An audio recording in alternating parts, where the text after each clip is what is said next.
Manila. Kyushu, one of the main Japanese islands, was handed another terrific pasting by our super fortresses today. All of our B-29s came home. The Japanese have accepted our terms fully. That's the word we've just received from the White House in Washington. This, ladies and gentlemen, is the end of the Second World War. I'm Cheryl Cox, mayor of the city of Chula Vista. Welcome to Chula Vista's Spirit of 45, a documentary that captures memories from the day World War II ended, August 14th, 1945. This is an opportunity to commemorate those in our community who lived and served during the battles in Europe and the Pacific.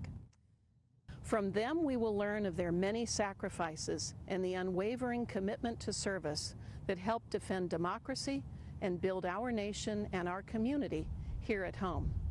Americans of this era truly were the greatest generation.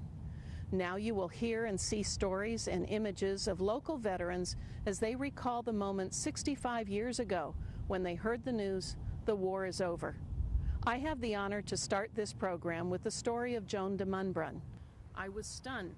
Then I thought of my first assignment in Eagle Pass, Texas, Army AT-6 Flying School. As a photographer, I photographed the 18-year-old cadets coming in the field. I also photographed crashes where we were ordered to take photos of the serial numbers of the planes and send them to Washington. I would then go to the lab and pull the negatives of the cadet who had become the casualty and make an enlargement of it for the family. I realized that the boys were not coming back home. The women had signed up for the duration of the war plus 6 months. Having been on the bases for 3 years and never having been out of uniform, I realized now I would be going home. When I enlisted, I was living in a hotel, so I didn't know where home would be. All I knew was that the Army would pay for my trip back to Minneapolis, and on Thanksgiving Day, 1945, I was discharged and returned to Minneapolis.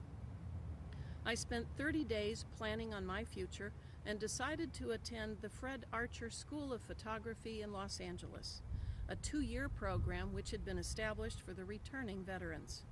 From that time on, my life has been with the veterans and of service to veteran causes.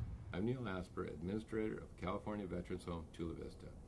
August 14th, 2010 is the 65th anniversary of VJ Day. The spirit of 45 is reflected in the veterans' stories of service for their country and their community. I'm Harry Greenberg. I was in the Army Air Corps. I first heard about the war after a trip that I made to Enid, Oklahoma. We were visiting friends there. And there was a new base opened up in Enid. That's the first time I ever saw a military base. So he put a ladder up to the wing, and I went up on the wing and stuck the hose through the fuselage into the wing and flooded the wing with water, and we put the fire out. And so I didn't know it, and I didn't know anything. I didn't hear anything more about it. And finally, when I was discharged and I come home, here my father had a letter of commendation, and he had been passing it around so much the darn thing was worn out from opening and folding it. And I didn't even know I had this commendation, letter of commendation. It had all these colonels signing it, and the way I remembered that Harry Truman had his name on there too. But today, I have it today, but it's so